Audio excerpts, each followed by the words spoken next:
test.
Hello, everyone. Welcome to another episode at America. My name is James, one of the e-guides here at America, and we welcome audience members joining us online. We hope that you're doing well and staying safe. At America is the United States Embassy's American Center, and our mission is to provide a space for young Indonesians to learn more about the United States. Today, we will be having intensive academic writing, master the basics with top professors. But before we begin, let's break the ice with a little game.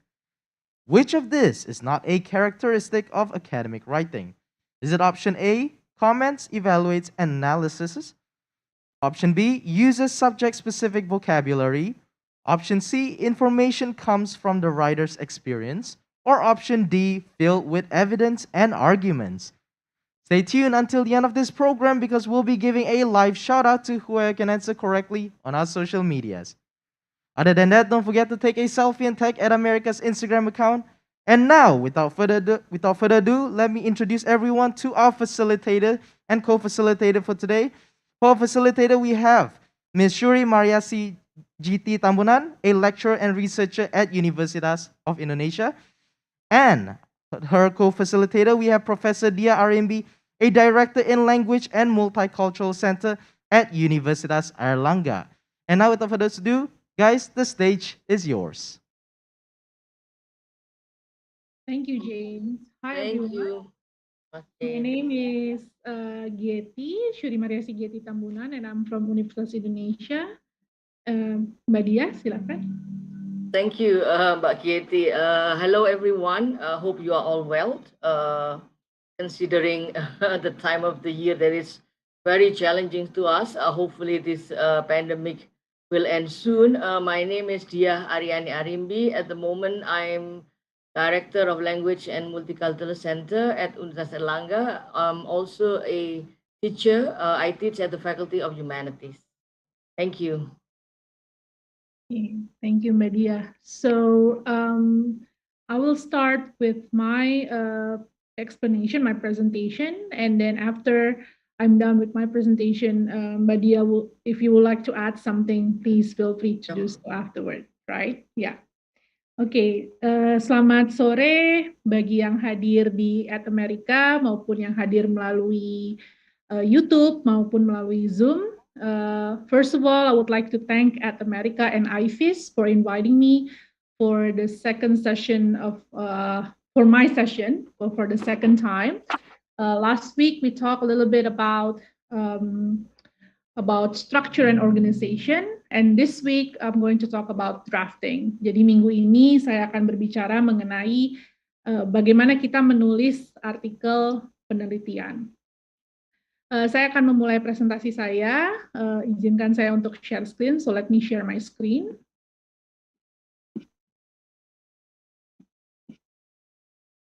Okay, so the title of my presentation is drafting. Basically, we're going to talk about for the next half an hour, maybe 40 minutes, we're going to talk about how do we start writing our research article. Bagaimana kita mulai menulis artikel ilmiah berbasis penelitian. And if last week we talked about structure and organization, basically we cover on how to, from the day you finish your research, and now the day you're going to begin writing your research, you need first and foremost to think about how am I going to write this? Ketika Anda menyelesaikan penelitian dan sekarang waktunya untuk menulis, kita harus berpikir bagaimana nih cara kita memulai menulis draft artikelnya. Tentu struktur adalah satu hal yang perlu kita pelajari terlebih dahulu. Minggu lalu kita sudah melihat bagaimana cara mengecek struktur sebuah artikel. Biasanya kita harus melihat jurnal yang kita tuju, so we need to check the journal that we are aiming to publish our work in and see whether they have special guidelines in terms of structure, in terms of organization of the research article. And once you've done that, once you decide how you're going to write your research article, we're going to start writing the draft. Kita akan mulai menulis draftnya. So my presentation will cover several topics. The first one is drafting the outline. Kita akan mulai dengan menyusun sebuah kerangka penulisan, menulis outline. And then once we start writing, we need to look at several basic things in writing, academic writing. Mungkin hal-hal dasar yang Anda sudah pernah mendengarkan di sesi-sesi sebelumnya, atau juga ketika Anda mengikuti event-event yang terkait dengan academic writing. But we're going to specifically talk about how to do all of this in the context of article writing. Jadi dalam konteks bagaimana menulis kalimat yang efektif dalam bahasa Inggris untuk artikel ilmiah. bagaimana mengembangkan paragraf dalam menjelaskan result discussion di dalam artikel ilmiah. Lalu terakhir, bagaimana kita bisa memastikan tulisan kita terhindar dari apa yang disebut dengan plagiarisme. Okay, so let me start with outline. So outline is basically, it's sort of like a map on how you're going to start your journey of writing and how you're going to reach the end of that journey. Jadi outline itu, kerangka penulisan itu seperti peta. Bagaimana saya memulai menulis, perjalanan menulis artikel ini, dan nanti tujuannya kemana. Dan peta ini yang membantu kita memastikan kita tidak lari kemana-mana. We don't stray from the purpose of our research article. So it provides sort of like an anchor, memberikan jangkar agar kita dapat menulis dengan sistematis. As you remember, last week probably, if you haven't seen last week's session, you can watch it at America YouTube account, that when we write a research article, we need to think about the flow of our thoughts and ideas. Menulis artikel ilmiah itu tidak seperti menulis diary, di mana kita menuangkan saja apapun yang ada di pikiran kita. Kita harus menulis dengan struktur yang jelas agar reviewer jurnal atau agar pembaca kita memahami apa yang sedang kita tulis. So an outline shows where you're going and how to get there. It helps you to stay organized and stay focused, because we are all human. Whenever we write, whenever we talk, we tend to go all over the place. So an outline helps you to stay focused. It helps to ensure that you're staying coherent. Bahwa ide-ide kita itu ada koherensinya, ada keterkaitannya satu sama lain, bukan ide-ide yang lepas dari satu sama lain. And it helps you also to always reflect whenever you try to write something that is unrelated to your research problem. Jadi kalau tiba-tiba kita menulis hal-hal yang tidak terkait sama sekali dengan topik penelitian kita, dengan temuan penelitian kita, outline atau kerangka itu membantu kita, mengembalikan kita ke jalan yang benar, ya, mengembalikan kita ke jangkar penelitian kita, yaitu research problem atau research question. An outline can also helps you to stay motivated, because you know I'm writing according to what I have planned. Saya menulis sesuai dengan rencana, saya menulis sesuai dengan apa yang sudah saya rumuskan, and it helps you organize all kinds of ideas you have about your research topic in a systematic way. And in a way, it also helps you to schedule your writing. Outline bisa membantu kita membuat jadwal penulisan kita. For example, if you have 6 months of writing, the first 2 months is probably for introduction. Maybe the next 2 months is for the results and discussion, or maybe the next 3 months. And the last month is for conclusion. So the outline helps you to schedule when you're going to write what section. Jadi bisa membantu kita menjadwalkan mana bagian yang akan saya tulis sesuai dengan jadwal yang sudah disusun. Now, how do we start making an outline? Bagaimana kita memulai menulis sebuah kerangka? Start with your research problem. Mulailah dengan pertanyaan penelitian atau rumusan masalah penelitian Anda. It should always be the focal point. It should always be your research question, your research problem should always be the anchor of your outline. Bahwa ketika Anda merumuskan sebuah permasalahan atau pertanyaan penelitian, apapun yang Anda tulis di dalam kerangka dan outline itu selalu terkait pada pertanyaan penelitian tersebut. The next step is to categorize your research finding. At this stage, you're done with your research. Dalam tahap ini, Anda sudah selesai meneliti. Maka Anda sudah punya kategorisasi data, temuan-temuan, dan sebagainya. In making the outline, you need to categorize those findings because you need to present your finding in a way that people can understand it. Anda harus menyusun sistematika penyampaian data, penyampaian hasil analisis Anda dalam struktur yang kira-kira bisa dan mudah dipahami oleh pembaca kita.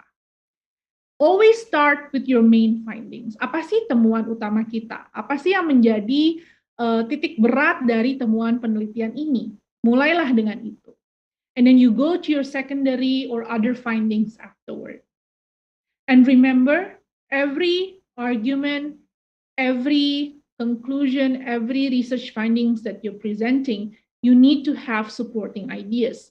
Bahwa semua ide-ide utama, argumen-argumen utama yang Anda sampaikan, itu harus didukung dengan supporting ideas, bahkan di dalam kerangka penulisan, supporting ideas atau ide-ide pendukung itu sudah harus dituliskan.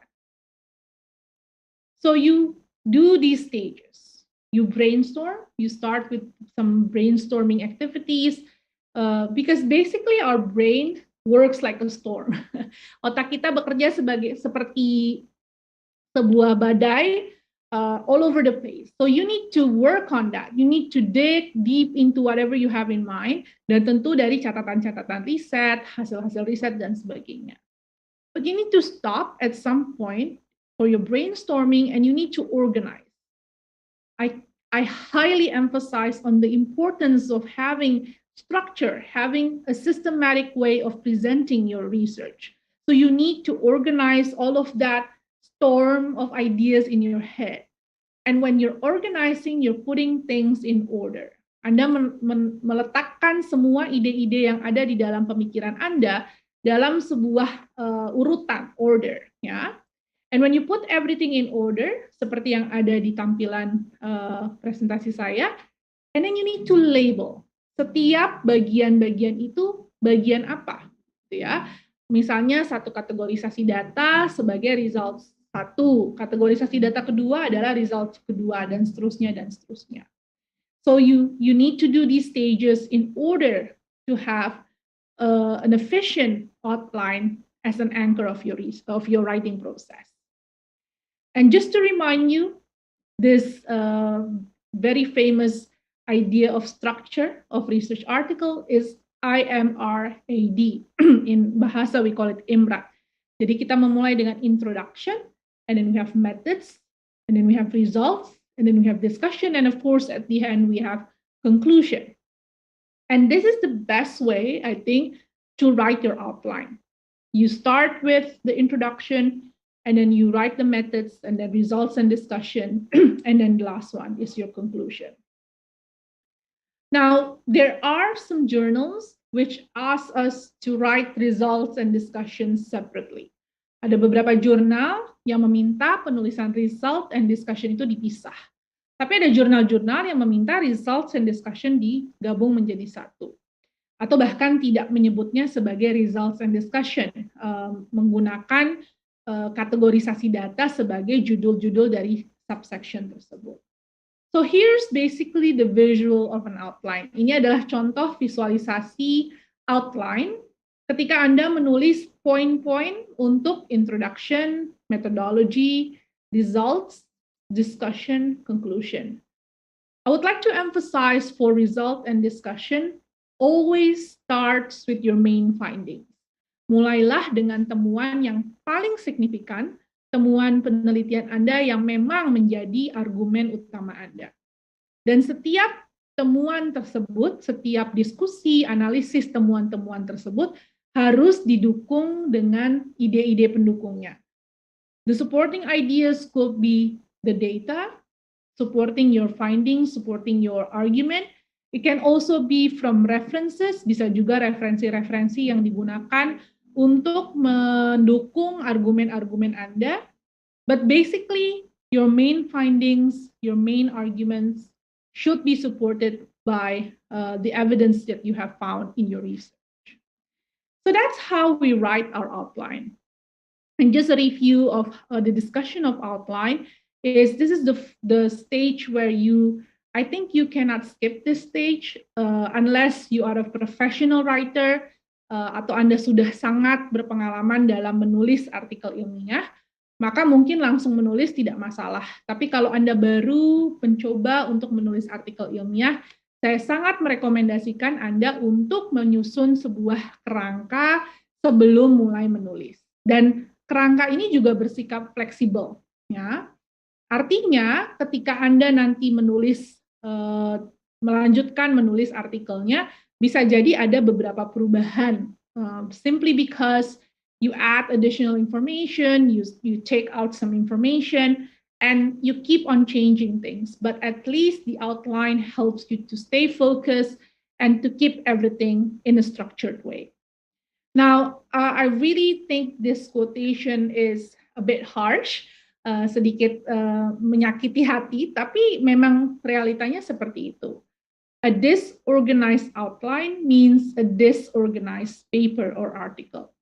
Apabila outline kita, kerangka yang kita sudah susun, tidak terorganisasi dengan baik, maka besar kemungkinannya artikel yang akan kita hasilkan dari kerangka tersebut akan memiliki organisasi dan struktur yang juga kurang baik.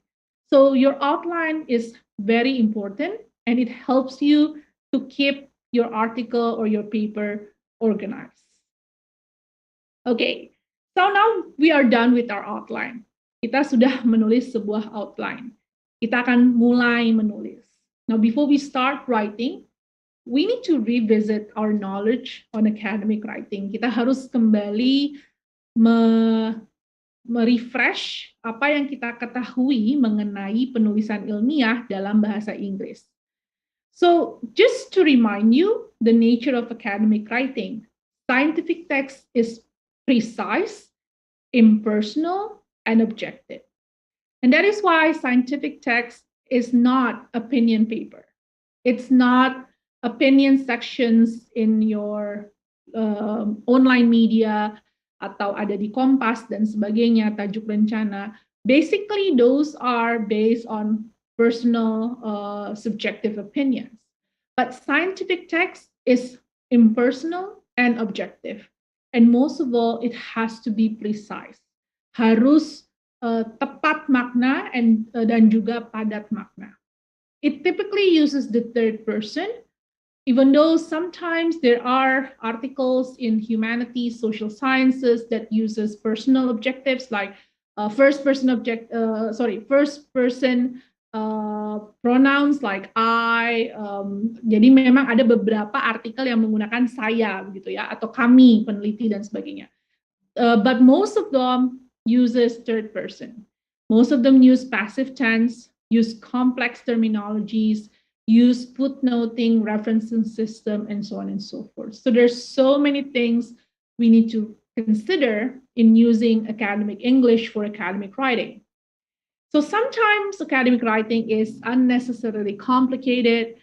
Whenever you read journal articles, ketika Anda membaca artikel-artikel jurnal atau buku-buku yang ditulis oleh para akademisi, banyak sekali yang sangat kompleks cara penyampaiannya. Most of the time it's pompous, long-winded, and technical. Terlalu long-winded means it's like a long road. To get to a conclusion, you go through a long explanation untuk sampai ke sebuah kesimpulan. Anda kemudian menjelaskannya dengan sangat rumit. It can also be authoritative, ada nada otoritas ketika seorang peneliti menjelaskan argumen dan penelitiannya. It's humorless, you don't laugh, you don't think of it as a funny thing when you read a research article. Most people say it's elitist because research articles are mostly written for academia. Penontonnya sudah ditargetkan adalah sesama akademisi sehingga menggunakan bahasa yang mungkin hanya bisa dipahami oleh akademisi. And most of the time it excludes outsiders because of the language. But it can also be appropriate in specific circumstances. It can also be easier for non-native speakers to follow, depending on how we use the language or how we write in English for our research article. So let me start with, I think, one of the basic skill in research paper drafting or research article drafting, which is making effective sentences. Sometimes students, postgraduate students, lecturers, we have written quite a lot of articles, quite a lot of papers. We don't think about this as much. We have the tendency to just write whatever we have in mind. Now, the number one person that you need to think about when you're writing, satu pihak yang harus Anda pikirkan ketika Anda menulis adalah siapa yang akan baca tulisan kita? Apakah pembaca akan memahami tulisan kita? The same thing as when you're explaining something. You need to understand the person that you are talking to, whether he or she have the same vocabulary as you, whether he or she has the same level of understanding as you. Harus memikirkan apakah yang mendengarkan kita berbicara akan memahami apa yang kita sampaikan. So, in a good English writing, the author writes in such a way that minimal effort is required by the reader. Reader-centered writing means that people will appreciate your work and there's a chance that they will quote your paper. Karena mereka memahami apa yang Anda tulis dalam artikel Anda. Bayangkan bila pembaca kita sama sekali tidak mengerti, ini apa ya yang ditulis oleh si Getty Tambunan ini dalam artikelnya. Kok saya nggak ngerti apa-apa.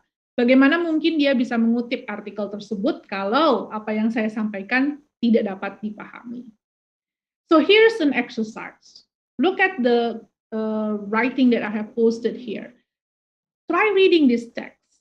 It might be readable, but it's not easy to read. Bisa dibaca, tapi tidak mudah untuk dipahami. Karena tidak mengikuti konvensi-konvensi penulisan bahasa Inggris yang benar. Misalnya dengan penggunaan capital letters, dengan tidak menggunakan spasi, semua kata digabung menjadi satu, atau ada yang menggunakan capital letters huruf besar digabung dengan huruf kecil, tidak ada titik, tidak ada koma. So it looks like a sentence, it looks like, okay, I can read it, but it's difficult to understand. And here's an illustration.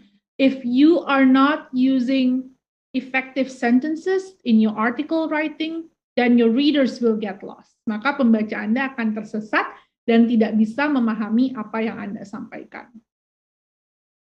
So, to write well, we need to understand how people read research articles. Nowadays, a lot of people read through the screen.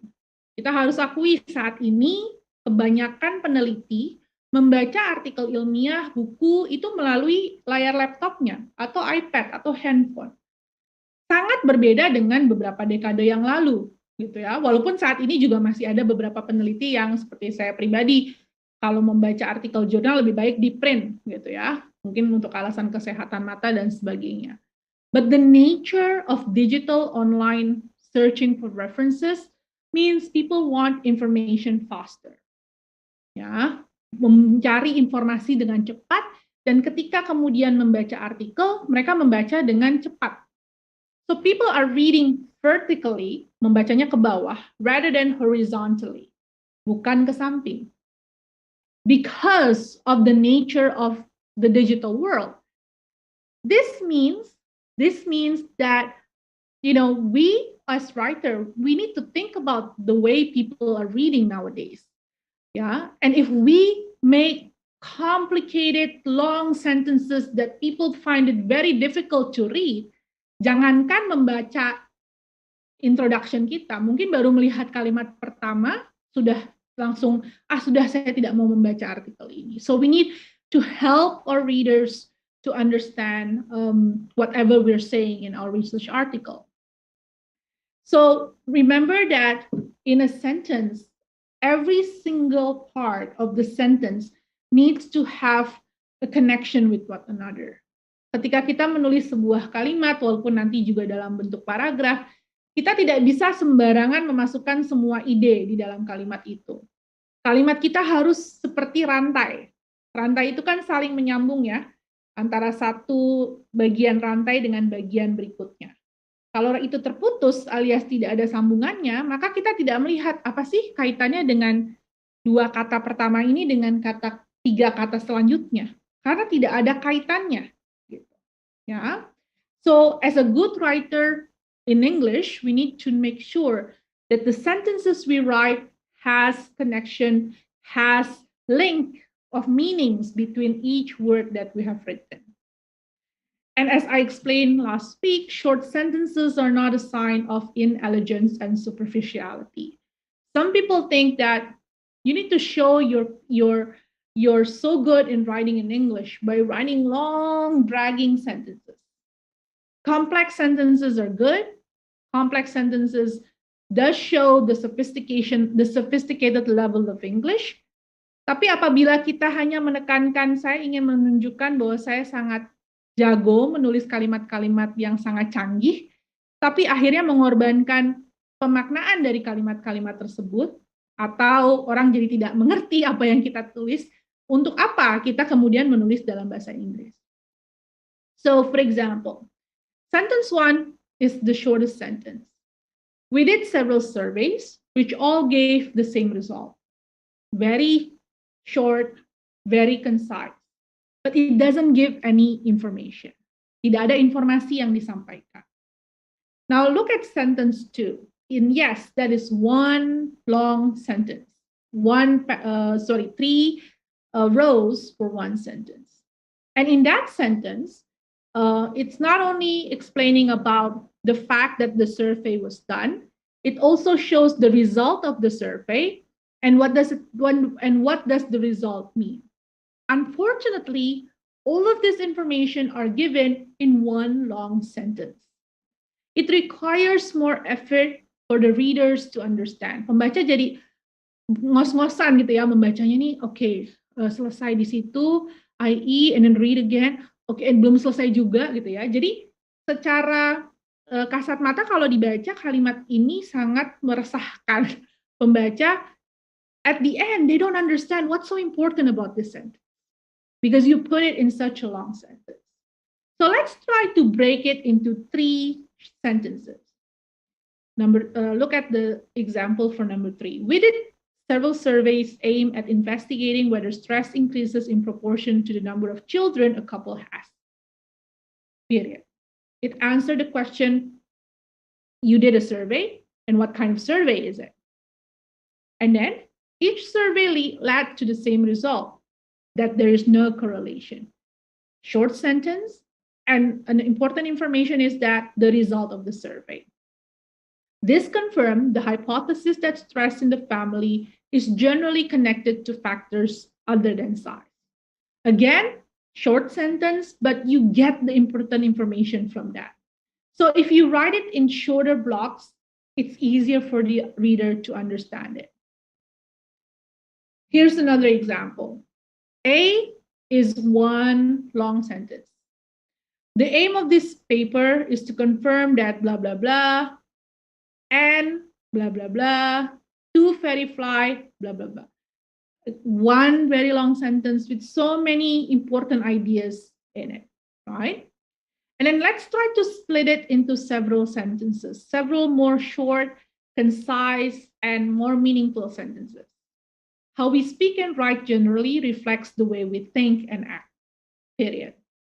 This paper aims to prove that this thesis is true, not only at the personal, but also at a national level. So you start with a thesis, with an argument, and then the next sentence you say, my findings, temuan penelitian saya membuktikan bahwa thesis itu, argumen itu benar.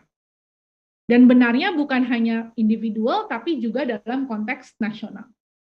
And I think this is a better way of presenting the idea. So 2 European languages were analyzed, English and Italian, to verify whether the structure of the language is reflected in the lifestyle of the respective nation. So by writing, and if you notice the last sentence, 2 European languages, blah, blah, blah, that's not actually a very short sentence, but it is shorter than the whole sentence in A. Ya, jadi kalimat terakhir di B itu mungkin terlihat panjang, tapi dibandingkan A itu jauh lebih ringkas dan jauh lebih meaningful dalam menyampaikan maknanya. So here's an example, another example on writing shorter sentences delivers the idea better. You can also use other techniques in academic writing, like using linked words. Jadi untuk memecah kalimat menjadi lebih pendek, Anda bisa memanfaatkan kata-kata sambung. For example, for example is kata sambung. Misalnya untuk additional information, informasi tambahan, you can use and as well as, moreover, in addition, furthermore. Ya, jadi contohnya di sini, the treatments are very often expensive and technically difficult, period. Moreover, their effectiveness very much depends on blah, blah, blah. So, moreover here helps you to link between the first sentence and the second sentence. It helps you to show the readers what is to be expected. Setelah kata moreover ini biasanya adalah informasi tambahan. And it helps to make your writing the flow of the ideas runs smoothly. Jadi perpindahan ide dari kalimat pertama ke kalimat kedua itu lebih lancar gitu ya, lebih smooth. Another way is also to compare and contrast. Kalau membandingkan temuan penelitian A dengan penelitian saya misalnya, ya bisa menggunakan however, whereas, on the other hand, although, and so on and so forth. Jadi saya tidak akan bicara banyak mengenai ini karena mungkin teman-teman sudah paham, sudah pernah juga mungkin mengikuti kelas-kelas academic writing, bagaimana kata sambung itu bisa digunakan untuk membuat tulisan kita lebih mudah dipahami oleh pembaca. Another thing that we need to pay attention to is excessive use of comma when we're writing. Koma itu dipakai untuk memisahkan bagian-bagian dari kalimat, bagian-bagian dari ide kita. Biasanya ada klausa-klausa, we have various clauses within a sentence, and then we add comma. The more commas there are in a sentence, the longer the sentence is likely to be. Jadi koma itu seperti kita sedang membaca 2, 3, 4, 5, 6, 7, 10 kata, lalu koma. Lalu baca lagi, 5 kata, koma lagi. Baca lagi, koma lagi, koma. It kind of helps you to think, but if it's in a long sentence, you need to adjust your thinking continuously. Kita harus mengatur ulang apa yang sedang kita pikirkan berkali-kali apabila dalam satu kalimat itu terlalu banyak koma. Ini salah satu contohnya, lagi-lagi satu kalimat panjang, ada such as, contoh, koma, and additional information, koma. Ya, jadi untuk pembaca ini akan cukup sulit untuk dipahami. Kutipan ini saya ambil dari buku English for Writing Research Paper. It says the excessive use of commas is a sign of lazy writing. Karena kita tidak ingin berhenti dengan titik, kita lanjut saja menuliskan gitu ya, sehingga kita menggunakan koma, koma, koma, koma. So if you want to have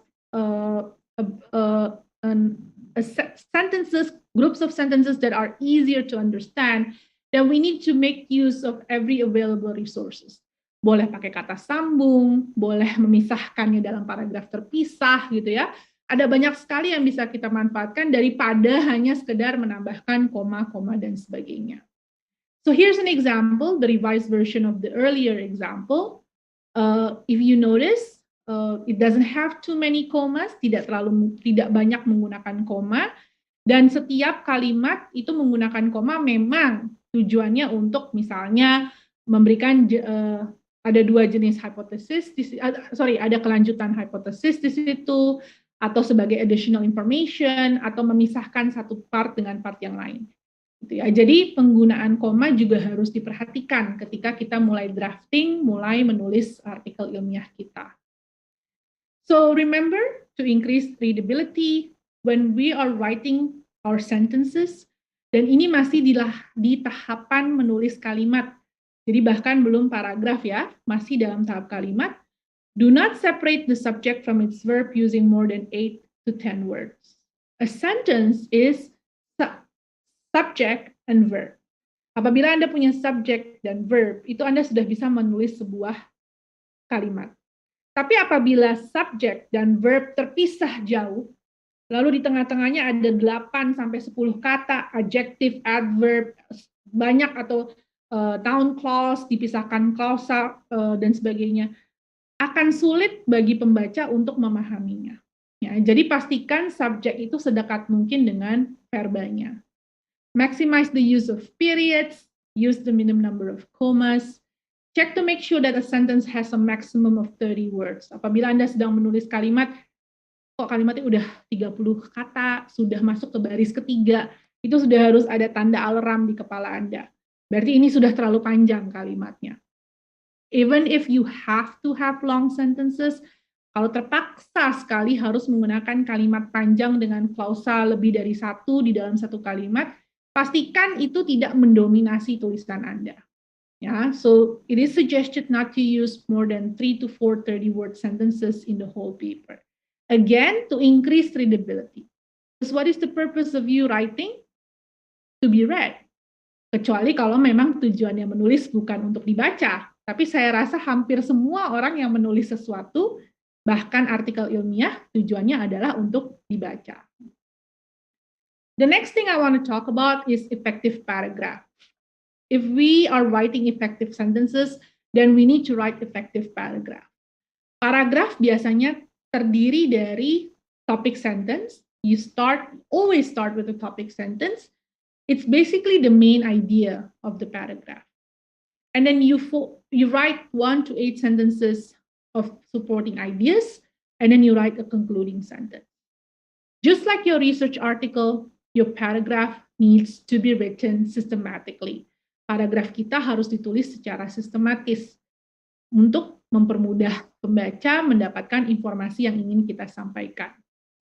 So let me repeat, the structure of a good paragraph is a topic sentence, which contains the main idea, and then supporting sentences containing the supporting ideas, and usually you will end it with one concluding sentence. It can also referring back to the first sentence of the topic sentence. So a well-developed body paragraph gives a sense of a unified idea. Jadi ada paragraf itu menunjukkan bahwa setiap kata yang Anda pilih untuk masuk dalam paragraf itu menunjukkan adanya satu ide utama yang ingin disampaikan. Lalu ada koherensi. Setiap kata, setiap kalimat itu ada keterkaitannya satu sama lain.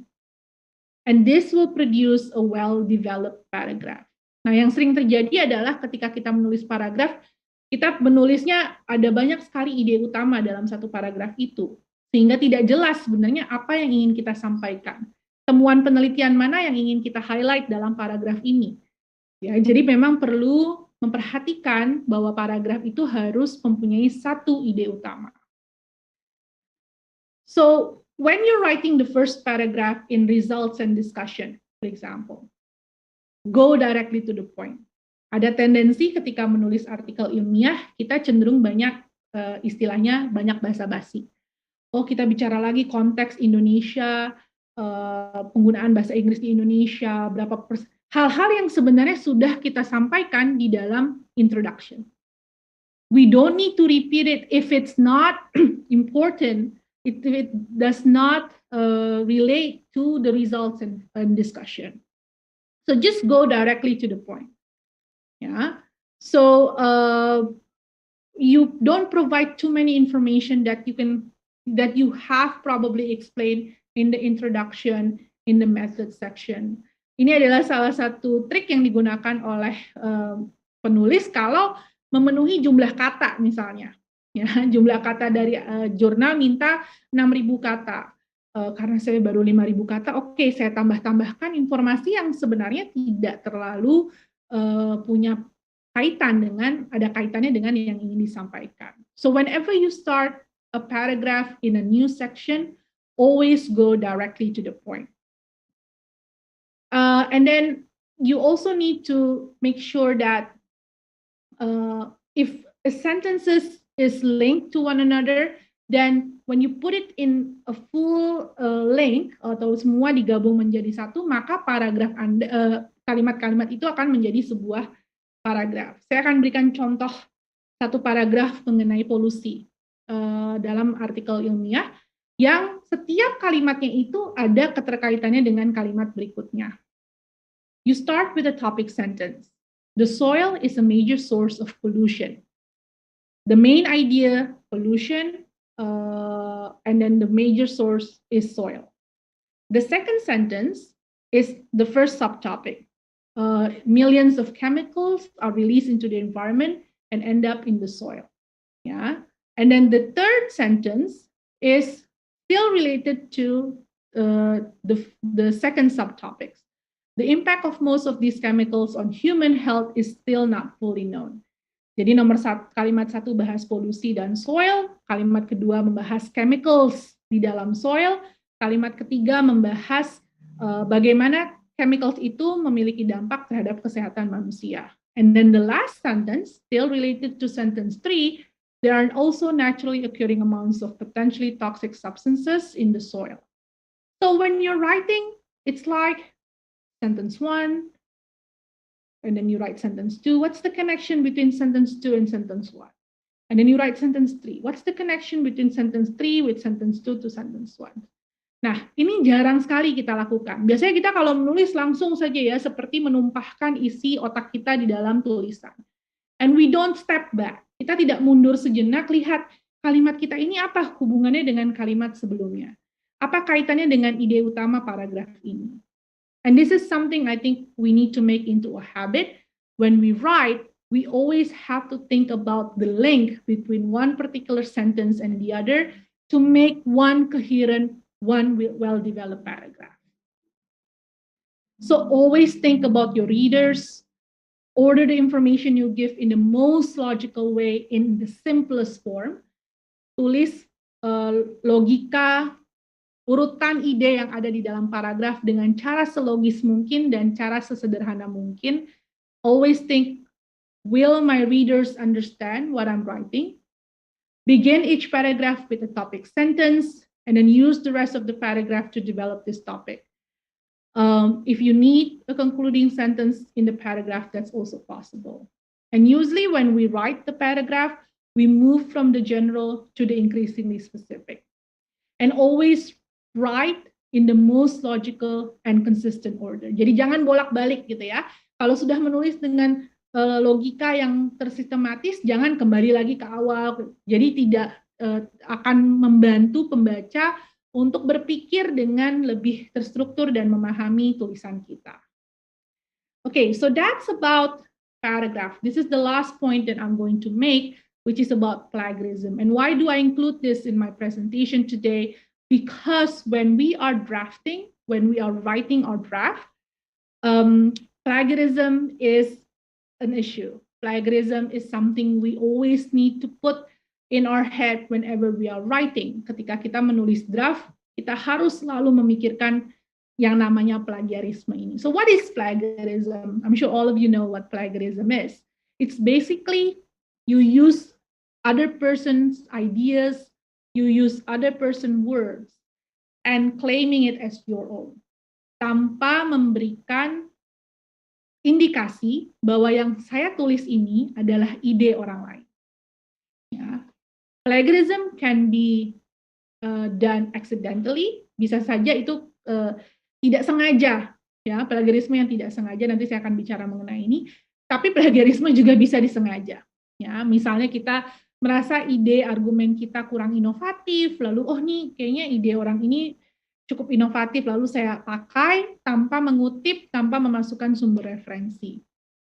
So the convention of writing research article is always acknowledge the source. Always. Ya, apabila ini bukan tulisan saya, bukan ide saya, di dalam artikel saya harus ditulis sumbernya dari mana. If the statement is not truly your own. Provide a note from any idea borrowed by from another. Place quoted material in quotation mark. Kalau itu ucapan word by word verbatim dari peneliti A, dari penulis A, dari scholar A, dari scholar A. Pakai tanda kutip. Tanda kutip itu berarti itu bukan argumen saya, itu bukan kata-kata saya, itu diambil dari orang lain. And always provide a bibliography entry at the end of your paper for every source used in the text. Ya, jadi saya sangat menekankan pentingnya untuk menggunakan cara-cara pengutipan yang sesuai dengan konvensi penulisan artikel ilmiah to avoid plagiarism. So here's an example. A is the original text, and B is the so-called paraphrase text. Jadi B itu adalah kalimat yang digunakan oleh penulis berdasarkan teks asli yang ada di A. If you read it word by word, yeah, there are some changes. Yeah, for example, the first sentence and the second sentence is combined in B into one sentence. But if you notice, it still uses more or less similar vocabulary. And if you read it, even just like by looking at it for 2 or 3 minutes now in your screen, you can sense it's similar. Ya, ternyata sangat sama, gitu ya. So I think we need to think about when we're writing from a source. And you notice that there are no quotation, tidak ada kutipan, tidak ada referencing, sehingga orang akan menduga ini adalah tulisan Anda. Bandingkan dengan C. This is using ideas from A, but using it in a responsible way by using, first of all, you put the source, sumbernya dimasukkan, lalu dalam hal tulisan, idenya itu tidak diambil kata per kata. Ya. So saying, Emperor Nicholas II, who came to the throne of Russia following the death of his father, Alexander III, was apparently a man of exceptional personal charm and deep sensitivity. Ya, dan ini beda sekali ya dengan yang atas, walaupun masih ada kata sensitivity, tapi di atas adalah sensitive. Ya, di sini diubah menjadi noun, dari adjective menjadi noun. Jadi ada perubahan-perubahan yang tidak mengutip kata per kata dari sumber aslinya. Okay, so this is just to give a general idea of what plagiarism looks. So if you put B in your research article, lalu dimasukkan ke dalam software seperti Authenticate dan mesin-mesin plagiarism lainnya, B ini akan dikatakan masih berbentuk plagiarisme. Okay, so how do we paraphrase? Ya, bagaimana sih caranya kita bisa memparafrase? So for example, from original sentence, the first one, the first paraphrase is still substantially the same as the original sentence. Yeah, bilateral phagotomy produce an increase in tidal volume. Aslinya adalah bilateral phagotomy resulted in an increase in tidal volume. Bilateral phagotomy tentu sulit untuk diubah karena itu adalah frase terminologi yang fix. Tapi kemudian resulted hanya diganti menjadi produce, ya. An increase in tidal volume masih sama persis. Vocabulary tidak berubah banyak, struktur juga tidak berubah banyak. So this will still consider substantially similar to the original sentence. But if you notice paraphrase 2, the sentence structure is totally changed. And the word order have been substantially altered. So bilateral phagotomy, the snake's tidal volume increased, but their respiratory frequency was lowered. Jadi secara struktur, secara vocabulary juga banyak yang berubah. So paraphrase 2 is more acceptable and will probably not considered as plagiarism. Okay, here's another example, original sentence. The owners of International Scientific English should be international scientists, not Englishmen or Americans. Paraphrase 1, International Scientific English belongs to everyone in science. Paraphrase 2, International Scientific English does not just belong to native English speakers, hence Englishmen and Americans, but the whole scientific community. So by paraphrasing means you change the vocabulary, yeah. You use synonyms for non-keywords, especially verbs, adverbs, adjective. You change the part of speech. Jadi yang tadinya noun menjadi verb. Tadi ada ya, sensitive menjadi sensitivity. Jadi bukan hanya mengubah vocabnya, tapi bahkan mengubah bentuknya. Okay, and then you change nouns and pronouns from singular to plural, change the verb form, tadinya ing form menjadi infinitive, simple ya, and then you change from active to passive, dan yang paling penting adalah reversal of the order in which information is presented. Nah, ini yang paling jarang dilakukan. mengubah struktur kalimatnya yang tadinya subject, verb, object, tetap dipertahankan seperti itu. Padahal harusnya misalnya diubah objeknya misalnya menjadi subject, jadi dari aktif ke pasif. Lalu apabila urutan dalam satu paragraf itu ide 1, ide 2, ide 3, di dalam parafrasenya harusnya diubah ide 3 dulu, baru ide 1, baru ide 2. Sehingga secara urutan penyampaian ide, di dalam teks aslinya itu sudah diubah juga di dalam parafrase kita. So I hope these tips helped you to avoid plagiarism. And I also hope my explanation on drafting the outline, making effective sentences, making effective paragraphs, and also how to avoid plagiarism will help you in the stage of starting to write your research article. Baik, sekian dari saya stop share dan saya serahkan ke Mbak Diah. Silakan. Terima kasih Mbak Kieti. I think it's really important what Mbak Kieti has presented to all of us. And I think for me, especially when she talk about several things like outlined, is really very, very important because more often than not, many of us just do it right away, just write. Because outlined will function as a guide. And the challenge of writing is not to write as much as we want, but not putting everything in our writing, because Bhagiyati already mentioned, for example, that there are things that not relevant actually, but we think that those are relevant, so we put in writing.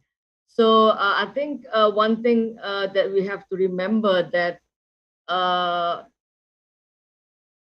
it's different writing culture here in Indonesia, in overseas, like let's say in the Western academia. In the Western academia, when you write, you will be limited by number of words. But here it's probably not. So that's a big difference, and it's a challenge for us all here. Yeah.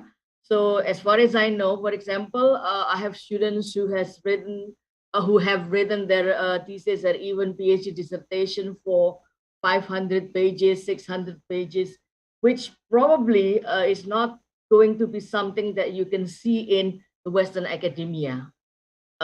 They have a very strict limitation on number of words, because the challenge of a good academic writing is not putting everything in our writing. Okay, that's one thing. So I am so glad that Mbak Giati mentioned about outlining. Okay, and also because we are talking about academic writing, so objectivity of our writing is a must, in the sense that our writing is not a novel, it's not a poem which is open for interpretation. So as much as possible, academic writing is exclusive or even closed for interpretation, because it has to be objective. So everyone must have the same ideas when write an academic piece, right? So it's completely different than poetry or novels, which are open to interpretation, fiction especially. Oh, and then comma. I'm glad you mentioned about this, Mbak Giati. For example, let's eat kids. Let's eat comma kids. Okay, but when you put out the comma, let's eat kids. So you're gonna be a cannibal, right? Okay. For example, I like cooking, comma, my family, comma, and my pets. Without comma, you will be psycho. I like cooking, my family, and my pets, right? So comma is important. I think this is part of something that we have to learn, because Mbak Getty mentioned earlier, then if we have too many commas, means that our sentence is too long, right? Okay, and then the last, which I'm really glad that she also talked about, this is about plagiarism. This is something that is, for me, in my opinion, something that is also cultural bound, because we are Indonesian who are very communal, and sometimes we exchange ideas without even letting others know that this is my idea. So it's all of us. It's new for all of us, right? I think plagiarism, we only hear about this in the last 20 years, and we are still struggling with it. Yeah, with the machines such as Turnitin. Although one thing of the similarity index is that it prevents us from plagiarism, but we have to be very careful because sometimes there are words that is very common when it picked up by the machine, so it will be counted as plagiarism. But I think this is something that we are still learning together about plagiarism. It doesn't really matter if you in especially academic writing. So all of us are lifelong learners of academic writing. So I suppose we have now come to question and answer, and I'm supposed to help Katie with the question. So I have, you would like to ask one by one or like 3 questions in a row? One by one is okay. Okay, one by one. That's good. So there's a question from Malinda Sari Sambiring. If you want to put, okay. So sorry. First of all, Malinda Sari Sambiring, if we want to create paragraph, should we have the same amount of words on each paragraph, or is it acceptable to have one long paragraph and some short paragraphs in the article? Okay. Thank you for that question, Ibu Malinda Sari Sembiring. Excellent question. I think it also depends on the style of the journal, because sometimes there are journals that specifically in their journal guideline requires a specific amount of sentences in a paragraph. Ada jurnal-jurnal yang secara spesifik menyebut paragraf itu sebaiknya sekian kata, sekian kalimat, dan sebagainya. Tapi ada juga jurnal-jurnal yang tidak menyebutkan secara spesifik, jadi mungkin kalimat paragraf-paragrafnya bisa variatif gitu ya. Jadi ada yang pendek, ada yang panjang. For me personally, I feel more comfortable if my paragraph is between 8, 10 to 12 sentences. Ketika sudah sampai 15, apalagi kalau saya menulis paragraf kok udah 1 halaman, itu berarti sudah terlalu panjang. Jadi saya biasanya akan split menjadi 2 paragraf. Now there are possibilities that in our article we have several long paragraphs karena memang ide utamanya harus dijelaskan cukup banyak, lalu ada beberapa paragraf yang lebih pendek. Bisa saja ya Ibu Malinda ya itu terjadi, tapi yang penting bahwa paragraf-paragraf yang panjang itu memang betul hanya ada satu ide utamanya. Nah, biasanya usually I will revisit those paragraphs and I will check, can I split it into 2 paragraphs? Am I talking only one main findings here? Atau mungkin ada bagian paragraf ketika di bagian discussion, saya membahas discussion-nya itu sebenarnya adalah 2 ide yang bisa dipisah menjadi 2 paragraf. Ya. Because every time we write a paragraph, we need to remind ourselves we're talking about one particular thing in this paragraph. Dan kalau ternyata dalam paragraf itu sudah ada temuan-temuan baru yang sebenarnya tidak usah masuk dulu di paragraf itu, mungkin kita keluarkan, kita simpan untuk paragraf selanjutnya. So basically, it is acceptable to have long paragraphs, short paragraphs, again, depending on your journal. If there are no regulation on the length of paragraphs in the journal, that is acceptable. I will also suggest for you to look at other articles in that journal. Apakah ada artikel-artikel yang bisa kita ambil sebagai model, ya, contoh-contoh artikel di jurnal itu. Karena kan itu adalah artikel-artikel yang sudah lewat proses review ya, berarti dalam hal substansi dan dalam hal format, artikel-artikel itu sudah melewati proses reviewnya dan sudah diterima. Kita bisa menjadikan artikel-artikel itu contoh dan inspirasi dalam menulis artikel kita sendiri. Lihat apakah paragraf-paragrafnya secara visual panjangnya sama, atau ada yang panjang sekali, ada yang pendek sekali, dan sebagainya. So again, academic convention, there are some academic convention that is quite rigid. Ya, misalnya paragraf harus ada topic sentence, kalimat harus ada subjek dan verb. Tapi dalam hal artikel ilmiah, memang akhirnya kita harus kembali lagi ke aturan main dari jurnal maupun dari misalnya bidang ilmu tertentu, gitu ya. Jadi silahkan Bu Malinda, saya sarankan untuk melihat contoh-contoh di artikel, contoh-contoh artikel di jurnal tersebut. Tapi kalau saya pribadi, kalau saya mengajar penulisan ilmiah, saya biasanya menekankan antara 8 sampai 12 kalimat. Jadi kalau 8, ada yang 8, ada yang 2 kalimat, kan berarti ada yang pendek, ada yang panjang ya Bu Malinda ya. Jadi itu masih acceptable. Yang tidak acceptable adalah ada 8 kalimat, terus ada paragraf yang 20 kalimat misalnya. Nah itu sudah terlalu panjang. Kira-kira seperti itu Mbak Dia. Okay, thank you, Mbak Kieti. Another question, two questions actually from Mario Pascal. If I want to quote 2 sentences as one main idea, which place I can put my references after first sentence or second sentence? That's the first question. And the second question is, when paraphrasing, it seems difficult to change the sentence structure from active to passive because we are taught that active sentences are ideal. Okay, thank you, Media. And thank you, Mario Pascal, for that question.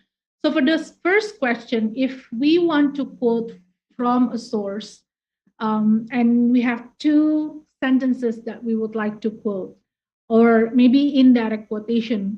Kalau direct quotation ada 2 kalimat yang kita kutip, tentu sumbernya itu harus dimasukkan di akhir. Jadi misalnya dalam kurung Kusno 2011 misalnya mengutip dari Abidin Kusno begitu ya. Jadi mengutip 2 paragraf dalam tanda kutip, lalu di akhirnya ditulis Kusno 2011 page sekian misalnya. Kalau direct quotation, if it's an indirect quotation and there are 2 sentences that you would like to paraphrase, you can use the reference at the beginning. So you say Kusno 2011 argues that bla bla bla bla, lalu jelaskan argumennya, diparafrasekan. Atau bisa juga architecture is said to articulate particular identity of bla bla bla bla bla. Lalu ditulis dulu kalimatnya, lalu di terakhir baru dalam kurung Kusno. Jadi referensi itu bisa ditulis di awal ketika pertama kali kita mengambil atau menjelaskan mengenai referensi, bisa juga di akhir. Kalau Anda menemukan ada yang di tengah-tengah, nah yang menjadi kesulitan kalau itu dimasukkan di tengah-tengah, kalimat keduanya akan jadi pertanyaan. Kalimat keduanya itu ide utamanya Abidin Kusno atau ide utamanya saya sebagai peneliti. Ya, jadi kita juga harus bisa bermain dengan kalimat kita to show which ones are my ideas and which ones are the references ideas, right? We need to separate those in writing. Mana yang merupakan ide kita, mana yang merupakan argumen dari peneliti lain. And again, this is also to avoid plagiarism because we need to make sure that whenever we write responsibly. We put the name of the person that we are referencing in that particular part of writing. Jadi memang pertanyaan ini baik sekali ya Mario Pascal ya, karena kita harus memastikan bahwa kita mengambil kutipan dan menulis sumber dengan benar. The second question is, it seems difficult to change the sentence structure from active to passive. I do agree, because if the sentence that you are paraphrasing, the subject is very important, yeah, you cannot change it into passive, because if we change it into passive, then the subject becomes less significant, right? So my suggestion is you don't have to change it into passive, but you can change the structure of the sentence. If the sentence is a complex sentence, for example, you have a noun clause. Jadi di dalam kalimat itu ada klausanya. You can change the clause, the noun clause into the beginning of it or until the end of it. Atau misalnya terdiri dari 2 kalimat yang sama-sama aja subjeknya, susah diubah menjadi pasif, leburkan 2 kalimat itu menjadi 1. Nah, atau idenya digabung lalu di-split kembali menjadi 2 kalimat. Now, my suggestion in paraphrasing, the practice that I do with my student is usually, okay, let's write the original sentence, and then we write it together. And then I ask them, in your computers, write your paraphrase, the first paraphrase. Lalu mereka menulis paraphrase-nya. And then I put them in groups of 2 or 3. And then I ask them to exchange paraphrase. And then I ask them to paraphrase from their friend's paraphrase. Gitu. And you do that 2 or 3 times. Bisa juga dengan diri sendiri. Jadi kita membaca, kita baca nih 1 kalimat atau 2 kalimat, lalu kita ketik parafrasenya, kita tutup sumber aslinya. Sumber aslinya kita tutup, kita nggak lihat-lihat lagi, kita hanya lihat yang sudah kita paraphrase, kita tulis kembali paraphrase dari paraphrase itu. And then you do it the second time, and then you do it the third time. Harusnya hasil yang keempat itu sudah sangat berbeda dengan sumber aslinya. Okay, so if you're new at paraphrasing, I think this technique is, you can try this technique. You rewrite your paraphrase, you do the second paraphrase, you do the third paraphrase, and then usually when we are writing research articles, we are very familiar with thesaurus, tapi juga hindari menggunakan thesaurus untuk setiap kata, ya. Karena akhirnya kalimatnya jadi nggak masuk akal gitu, karena semuanya menggunakan kata dari thesaurus. But you can use thesaurus as a tool to do your paraphrasing. Okay, so I think that's my technique, and I do know that it's impossible to change all sentences, all active sentences into passive, because sometimes there are sentences where the subject is really important and you cannot change it into passive. So I will suggest to change the structure of it and then do that technique of paraphrasing for several times until you find the most efficient paraphrase from that.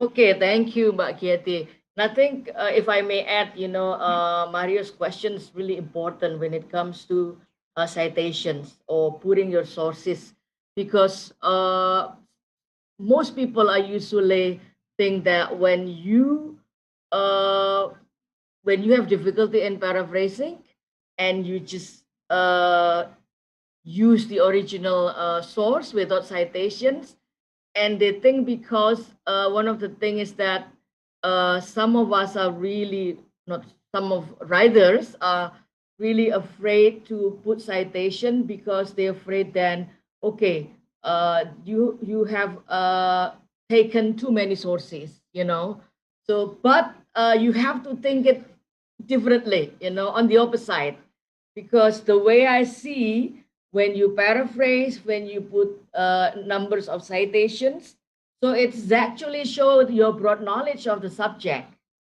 Not it doesn't show that you know very little, but you know a lot. So that's why I always ask my students to paraphrase as many as possible, because if you use a direct quote, especially long quotes, direct long quotes, so your academic piece seems to be a series of quotes, which is obviously not a good academic writing. So I think don't worry about this. I know paraphrasing is difficult, but practice makes perfect, right? Okay. Thank you. Now we have another question from Anton Surawi. What if I borrow just a few words, and how do I integrate other sources into my paper? Yeah, thank you, Media. And thank you, Anton Surawi, for that question. Again, an excellent question. What if I borrow just a few words? And I think this is where academic writing is I think, one of the most complicated form of writing, of course, besides literature and so on, and philosophy. But in academic writing, even just one word, if you take that one word from a reference, especially terminologies which doesn't come from you. Yeah, let me give you an example.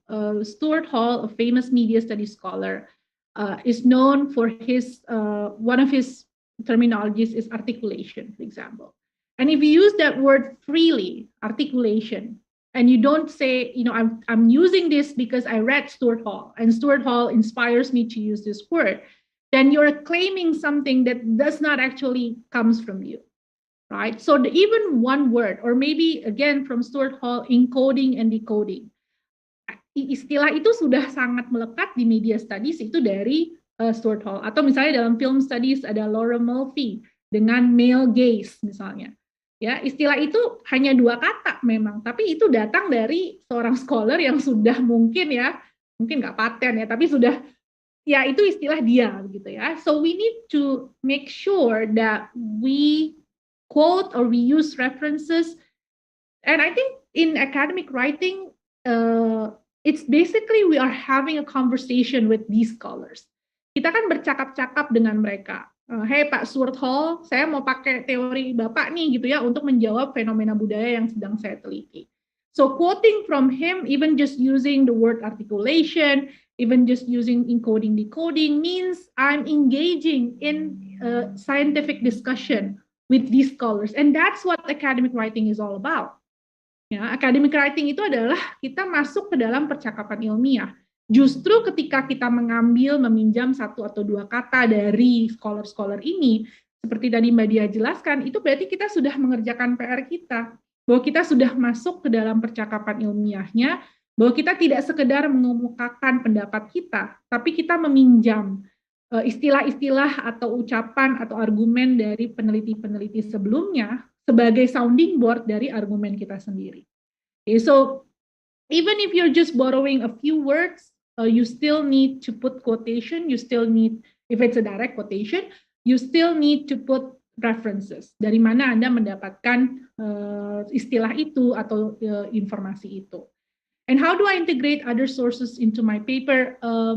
Correct me if I'm wrong, other sources here means non-academic sources, mungkin ya, karena other di sini. Bisa saja ya, teman-teman boleh menggunakan sumber-sumber yang bukan sumber ilmiah, tapi harus hati-hati.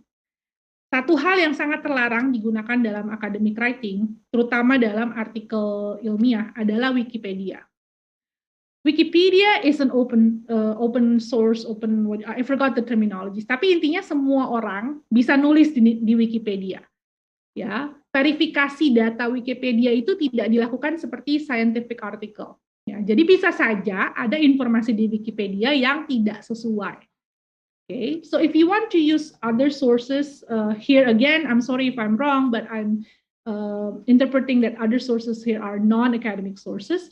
You have to be careful and make sure that the information could be verified, bisa diverifikasi, informasinya memang datang dari expert kah, atau dari ahli, atau dari riset, dan sebagainya. Example of we have drafted like over and over again. So it is also very important if you ask your peer to be the second reader, the third reader, fourth reader, so you know that, okay, how my writing looks like for you. So I think this is something that maybe is not in our culture yet, not only in English but also in bahasa Indonesia. Berapa kali saya membaca tulisan bahasa Indonesia ragam akademik which I do not understand, or I did not understand because no, it's not a matter of time, biasanya alasannya keburu-buru. But I think let's make this our habit, that we send our writing first to the second reader, the third reader, so we have the so-called academic peers that helping each other. I think that is really, really important. I think because we have no more questions, so I would like to ask Mbak Giati to give the closing remarks for this session. Okay, thank you, Mbak Dia, and thank you everyone for your wonderful questions. We have dived into the discussion of article academic writing, focusing on drafting. So I think my closing remarks, it's a bit similar with last week, is basically we don't stop trying. Writing is a process. Everybody is an amateur in terms of writing. Even those who are professors like Mbak Dia and also my professors at my university, they have written so many journal articles, but they also often get rejections from journals. So it's a learning process. And attending sessions like this, mengikuti sesi-sesi seperti yang dilakukan oleh At America dan IFIS ini sangat membantu kita untuk merefresh kembali pengetahuan kita ya tentang academic writing. And never stop learning, never stop trying. And I wish all of you the best of luck in your academic writing. And hopefully we can see each other again in different sessions. Thank you, Mbak Dia. Thank you, Mbak Giati. That's really insightful. I also learned a lot from your presentation. So I hope that it will do good to all of us here, and hopefully we can be better writers. But again, never stop trying, because one thing that if your writing is rejected, it means you will get feedback. So don't be afraid to be rejected in writing, because it means somebody reads your works and you get comments and you get feedbacks, and with those comments and those feedback, you will revise it. So that is what, when I send my academic piece, my writing to editors or to journals. So I always think like that. That is, uh, think it as a challenge, even as an opportunity to revise your work. Okay. Okay. Thank you very much, everyone. Have a good evening, and I will return to the e-guide. Mas James, if that was second. Sorry. Thank you so much to Bu Shuri and Professor Dia for today's very informative session. It's been great having you guys with us. Earlier in the event, we asked audience members a question. That question is, which of this is not a characteristic of academic writing? And the correct answer to that is option C, information comes from the writer's experience. Shout out goes to @YouDoneThoughtWe from Instagram for answering correctly. And thank you to everyone who has participated. Don't forget to tune in next time for another chance to get a shout out from us. Now you may be wondering, how can I develop an awesome idea for a place like this? It's very easy. All you need to do is go to our website at www.atamerica.or.id, select create a program and click collaborate with us. All event proposals coming to us will be reviewed and your event might be featured here soon. You can also subscribe to our newsletter for all our weekly updates. And that's it, folks. That wraps this episode. It's been fun, but we have to say goodbye for now. Follow our Twitter, Facebook, Instagram, and YouTube at @ATAmerica for all our fun contents, event updates, and so much more. Thank you again, everyone, for joining. Again, my name is James, and we'll see you at the next At America TV episode. Goodbye.